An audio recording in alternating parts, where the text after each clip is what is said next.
Não teria mais um pedágio para cumprir, né? No modelo antigo. Mas antigamente nem pedágio tinha. Ganhou a Libertadores e joga pro europeu. Mas hoje, assim, imaginava-se um jogo como foi. Difícil, um adversário duro, tem toda a ansiedade, o nervosismo. Mas, mesmo com isso tudo, eu achei que o Flamengo foi bem mal assim no primeiro tempo. Decepcionou bastante no primeiro tempo. Acho que o Cruz Azul não estava nem merecendo sair perdendo para o intervalo. Acabou conseguindo um empate no fim. Mas no segundo tempo, acho que o Felipe ajustou algumas coisas. O Plata entrou bem, o Cebolinha entrou muito bem, eu achei. E o Flamengo conseguiu ter mais domínio do jogo, mesmo sem criar tantas possibilidades. Conseguiu tirar o Cruz Azul de perto da sua área, que só foi ameaçar o Rossi ali já no finzinho do jogo, né? Então, é uma classificação que é para ser celebrada, porque no último Mundial que o Flamengo participou, foi eliminado pelo Hilal. Então, agora tem que enfrentar o Pirâmides, que não acho que é um time fácil, porque ganhou do Al Ahly dentro de Jeddah por 3-1, e o Al Ahly com muitos investimentos, com muitos jogadores renomados, o time saudita, né? E o time egípcio foi lá e ganhou por 3-1. Então, vai ser mais um jogo difícil, com mais uma atmosfera assim, vazia, né? Uma pena que a FIFA talvez devesse rever essa competição tão longe, né? Porque não tem como o torcedor se mobilizar no Brasil 20 dias depois de se mobilizar para a final da Libertadores. É muito caro já ir para Lima, imagina ir para o Catar. Então, se a FIFA quer fazer desse mundialito, digamos assim, desse intercontinental, um sucesso, ela precisa rever o local da competição e não ir só atrás do dinheiro dos árabes, né? Porque não tem como encher um estádio. Tinham 7 mil pessoas, é muito decepcionante, né? E o torcedor do Flamengo gastou dinheiro esse ano, porque teve a Copa do Mundo de Clubes. Exato. As viagens da Libertadores foi até a final e a decisão é sempre mais cara. E agora, quem sabe, a classificação para a semi anime alguns que podem, claro, né, cruzar o mundo e chegar no Catar para sábado. Eu vi uns pacotes anunciando no Instagram por 20 mil reais, cara. Assim, quem que pode pagar 20 mil reais no fim do ano para ir ver um jogo de futebol? Em cima da hora ainda, né? Ó, e assim, esse cidadão aqui, Arrascaeta, completou de 62 jogos na temporada. 25 gols e 18 assistências. Tá bom pra você? Pedro Moreno, boa tarde, bem-vindo à Seleção. Tudo bem, Rizek? Abraço pra você, Eric, Rick, todo mundo ligado com a gente no Seleção. Eu imaginava que fosse ser um jogo difícil pro Flamengo, embora o Flamengo, na minha opinião, fosse favorito, tecnicamente uma equipe melhor, e por isso eu esperava, até pelo aspecto físico, a gente falou muito isso ao longo da semana passada, que o Cruz Azul meio que passou pelo que o Botafogo passou no ano passado, né? De chegar em cima da hora, de ter feito o jogo em cima às vésperas da partida contra o Flamengo. Então eu imaginava que o Flamengo, até por ser uma equipe superior tecnicamente e fisicamente também tivesse melhor, que o Flamengo conseguisse ter uma imposição um pouco maior do que foi durante o jogo. E o primeiro tempo, como o Eric disse, foi um jogo ruim, de maneira geral. Tecnicamente, foi um jogo abaixo do que as duas equipes podem apresentar. O Cruz Azul é um time tecnicamente inferior ao Flamengo, mas é um time mais organizado, do que se mostrou no jogo de hoje.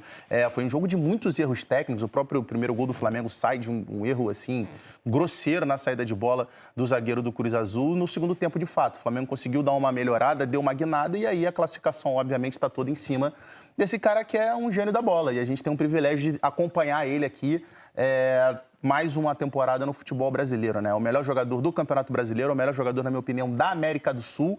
E assim, eu acho que, de certa forma, é surpreendente que o Arrascaeta, essa temporada, depois de tantos anos já no Flamengo, que ele faça a melhor temporada da carreira dele. Quando no início da temporada, se a gente for lembrar, a gente discutia se o Arrascaeta já não estava num declínio. E o que a gente viu ao longo da temporada foi exatamente o contrário. Agora a discussão é se o Arrascaeta, se esse é o auge do Arrascaeta. Para onde é que vai o Arrascaeta no ano que vem? Tanto que se empurrou a renovação dele para o fim do ano. Sim, exato. Não foi uma coisa assim, vamos renovar logo, não vamos deixar se estender muito, né? Antes de falar com o Rick. Rick, boa tarde, bem-vindo à Seleção. Boa tarde, Rizek, Pedro, Eric, a todos que nos acompanham. Primeiro, eu estou com vocês, com os dois comentários. Realmente, o primeiro tempo muito ruim do Flamengo. Não sei se era ansiedade, enfim, foi muito fraco. Eu esperava muito mais. É claro que a questão da pressão do Cruz Azul, e é legal a gente ouvir o Bruno Henrique falar que eles foram surpreendidos com essa marcação individual. Tinha hora que o zagueiro, o Dita, acompanhava o jogador do Flamengo até o meio-campo, até mais para lá, muita marcação individual. Impressionante, mas é legal ver um Flamengo que tem o plantel, e por isso o plantel, mais uma vez, foi decidido, porque tem um plantel muito bom, Gonçalo entrou muito bem, o Cebolinha entra muito bem, né? O Cebolinha entra com 21 do segundo tempo, com 25 sai o gol do Arrascaeta, numa jogada individual que depois o Pedro vai mostrar pra gente com mais ênfase, mas é um Flamengo que é isso. É um Flamengo que, quando se vê em dificuldade, tem outras peças que podem entrar e resolver. E é muito legal o Cebolinha falar que estava assistindo e vendo as possibilidades que ele tinha, porque é realmente essa marcação individual, e ele já estava ali mapeando onde ele ia poder se colocar para tentar fazer diferente do que tinham feito no primeiro tempo. Mas é isso, Isaac, é um Flamengo que chega um pouquinho desgastado. A gente viu que no segundo tempo teve um pouquinho de dificuldade de manter um ritmo. No próprio primeiro tempo, o Flamengo não foi aquele Flamengo de pressionar muito como a gente viu aqui nesse ano aqui no Brasil. Teve algumas dificuldades, mas no segundo tempo, principalmente a magia desse cara que está no telão ali, o Arrascaeta, mais uma vez com um ano incrível, irretocável, decidiu a favor do Flamengo. Eu vou destoar um pouquinho dos amigos aqui da mesa. Talvez a minha expectativa fosse mais baixa que vocês. Eu não achei assim o jogo tão... Aliás, acho que eu fui o único das pessoas que estavam ao meu redor que pensou assim. Eu não achei o jogo assim tão decepcionante, porque acho que 2 jogos de estreia de um torneio para ambos muito importante. Você não sabe nada do seu adversário, então você entra todo nervoso. O que o cara pode fazer? Você fica se estudando. É natural que haja muita cautela e muita tensão. Cansaço também, né? O Flamengo está cansado. E o Cruz Azul jogou sábado uma decisão, uma semifinal de campeonato nacional. Então eu não esperava um jogo tão diferente assim do que foi, confesso aos amigos. E aí eu fecho com vocês, que no segundo tempo só deu o Flamengo, né? Se não foi um jogo brilhante, o Flamengo em nenhum momento no segundo tempo se viu ameaçado pelos mexicanos. Mas é que assim, os erros que foram apresentados no primeiro tempo, na minha visão, assim, não foram erros, de fato, quando a gente vai falar de jogos decisivos, jogos que são ali jogos de mata, como a gente costuma dizer, normalmente são jogos mais fechados, mais difíceis de você conseguir encontrar espaço, só que não foi o caso do primeiro tempo. Não é que as duas equipes não cediam os espaços, não tinha espaço para jogar. Não, tinha espaço para jogar, tanto o Flamengo quanto o Cruz Azul. A questão é que, assim, acho que tecnicamente o jogo, o primeiro tempo, sobretudo, assim, foi paupérrimo. Muitos erros de passe, sobretudo dos jogadores do Flamengo. Tem uma qualidade técnica muito acima da média que a gente não está acostumado a ver. Então, eu acho que o jogo no primeiro tempo não fluiu de nenhum dos dois lados por conta dos erros técnicos e não porque as duas equipes marcavam muito bem, porque era um jogo muito fechado, muito pegado. Acho que não foi um jogo de característica de decisão. Foi um jogo de... Mas você não acha que o Cruz Azul conseguiu, no primeiro tempo, marcar bem o Flamengo? Melhor do que o Flamengo, sem dúvida. Melhor do que o Flamengo, sem dúvida. O pecado do Cruz Azul no primeiro tempo foram os erros da saída de bola. Antes do gol do Arrascaeta, que o Piov entrega, já tinham tido 2 saídas de bola do Cruz Azul ali por dentro, que o Cruz Azul sofreu muito perigo. E interessante o Arrascaeta ter falado, né, com relação ao posicionamento dele, porque quando ele recebe o presente do Piov, de fato, não é que o jogador do Cruz Azul estava pressionado, que tinha marcador em cima.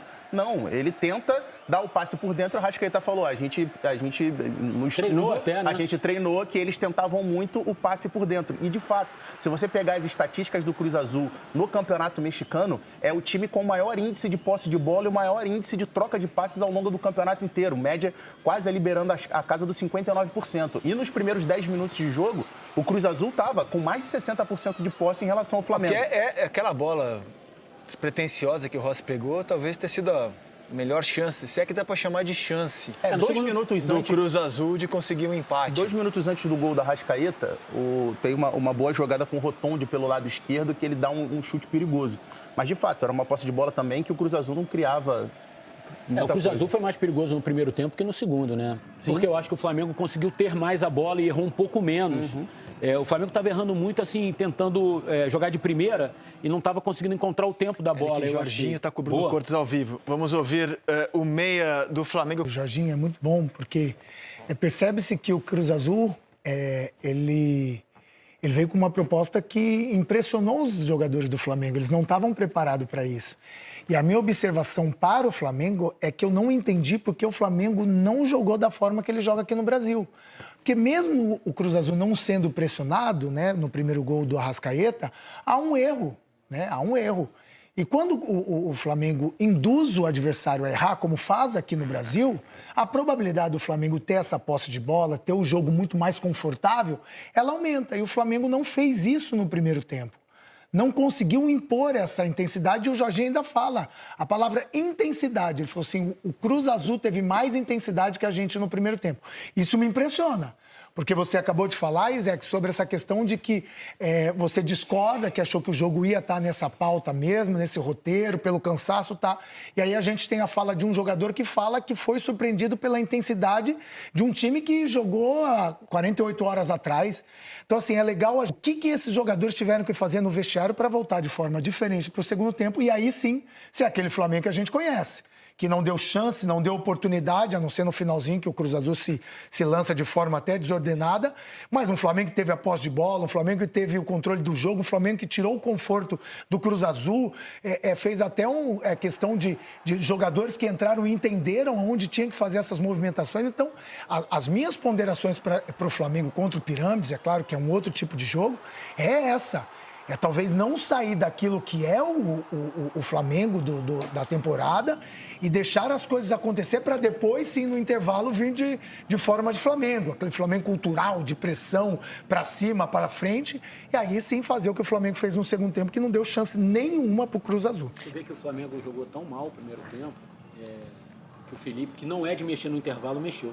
Ele já no intervalo sacou o Samuel Lino, porque ele precisava fazer alguma coisa diferente. Muito abaixo. Jogou muito mal, mas ele também poderia ter tirado o Carrascal, também poderia ter tirado o Pulgar, que não jogou bem. O Luiz Araújo parece que estava aquecendo também. O Luiz Araújo também era uma possibilidade de entrar. O Jorginho também não fez da sua melhor partida.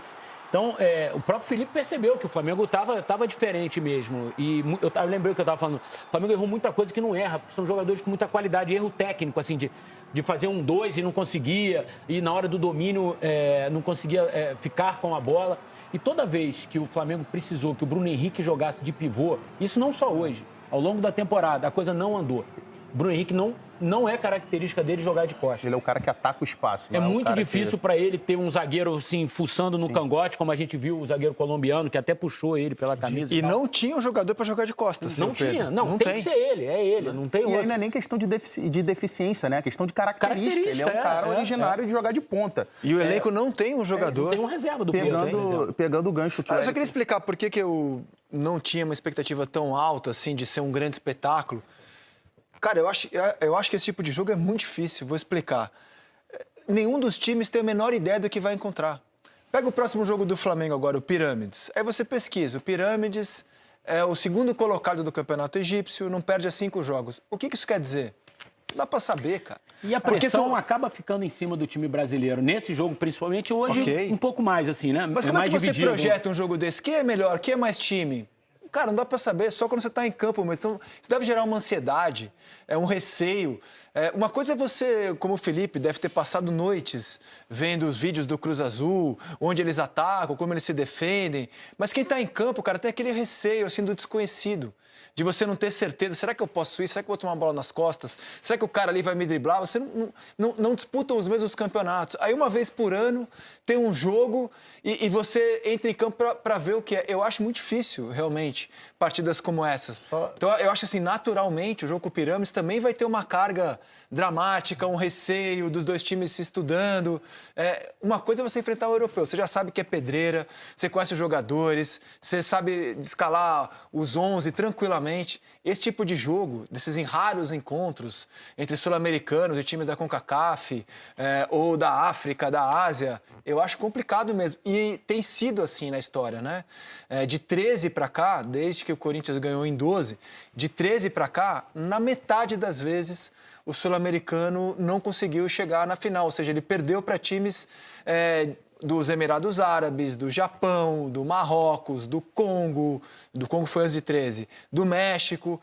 Então, assim, eu acho que a gente entra com uma carga mesmo assim, o que a gente vai encontrar? Isso gera uma tensão natural. Para mim, ajuda a explicar o primeiro tempo do Flamengo tão cauteloso assim. Depois do segundo, já com o jogo mapeado, com o Felipe entendendo melhor, os jogadores entendendo melhor, acho que o Flamengo se soltou e dominou o jogo. Só para pegar o gancho que o Eric falou sobre, Faz sentido isso? Sobre a saída. Faz sentido? É que eu acho que tem o jogador... um pouco, mas eu tenho... Ouvi o jogador. Que o Pedro falar, não, mas eu ouvi o jogador, para seguir um pouco nessa. Sim. Ouvi o jogador sobre esse estranhamento. Não, eu queria ver sobre esse estranhamento. Não, sabe o que acontece, Zé? Porque assim, nós estamos falando de um Flamengo. Acho que todos aqui concordam comigo que, tecnicamente, o Flamengo é muito melhor que o Cruz Azul. Ou eu estou falando alguma besteira? Não, de forma alguma. Então, quando você é melhor tecnicamente, você não tem que esperar ver o que o adversário vai trazer para você. Você tem que acreditar naquilo que você tem de melhor. E eu acho que o Flamengo no primeiro tempo não acreditou. E tá tudo bem, eu tô com você. Tem a ansiedade, tem a pressão, tem a questão da carga de jogos. O Flamengo chegou a 72 jogos na temporada. Então, às vezes, você quer dar um pouquinho de conforto para depois você acelerar. Enfim, tudo tem, mas eu não posso deixar de falar que o Flamengo, com tanta qualidade técnica, vai esperar o Cruz Azul para ver o que vai... Eu acho que, taticamente, o Cruz Azul foi melhor que o Flamengo no primeiro tempo. É isso. A estratégia do Larcamón, ela se sobrepôs ao que o Felipe tinha preparado para o jogo. E o Felipe estudou, ele falou nas entrevistas prévias que tinha conhecimento de como a linha de defesa marcava. Chegou até a comparar a defesa do Cruz Azul, do jeito de marcar com o Atlético Mineiro do Cuca, o Bragantino do Wagner Mancini. O Arrascaeta acabou de falar na entrevista para o Bruno. Então, eu acho que taticamente o Flamengo perdeu o duelo no primeiro tempo. E no segundo tempo, aí o Felipe talvez tenha conseguido mexer. Acho que os jogadores que entraram, isso também ajuda muito, entraram melhor do que os que saíram, né? O Cebolinha fez um jogo melhor que o Samuel Lino, o Plata fez um jogo melhor que o Carrascal. O Samuel Lino jogou muito para trás hoje, Esse é o gancho que eu queria pegar. Eu acho que, e não é de hoje, acho que já tem um tempo que o campo está mostrando que o Cebolinha é o titular da ponta esquerda do Flamengo. Eu acho que está havendo uma insistência do Felipe Luiz com a permanência do Samuel Lino como titular. Se a gente for pegar aquela atuação do Flamengo, que é a atuação ali antes do jogo da Libertadores, que deixa todo mundo boca aberta, que é o 3-0 em cima do Bragantino do Maracanã, que o Arrascaeta bota o jogo no bolso, o Cebolinha é o titular daquele jogo e jogando muito bem. O jogo contra o Atlético Mineiro, antes da Libertadores, que em tese é meio que o time reserva ali, o titular é o Samuel Lino, o que gerou em todo mundo a expectativa de que o Cebolinha fosse ser o titular na final da Libertadores. Acabou sendo o Lino, que nem jogou mal, não. Só que de lá pra cá, o que o campo tem mostrado, o Cebolinha, quando tem entrado, o próprio Fla-Flu, que o Flamengo foi muito mal no primeiro tempo e melhora muito no segundo tempo, também tem a ver com a entrada do Cebolinha. O jogo contra o Sport, que estava enroscado, o Cebolinha entrou, isso, primeiro lance ele participou do gol, ele está com confiança. Não, o campo tem mostrado já há algum tempo que hoje o Cebolinha merece ser o titular da lateral, da ponta esquerda do Flamengo. E acho que o Felipe Luiz tem insistido demais no Samuel Lino. Vamos então, já que o assunto aqui é escalão.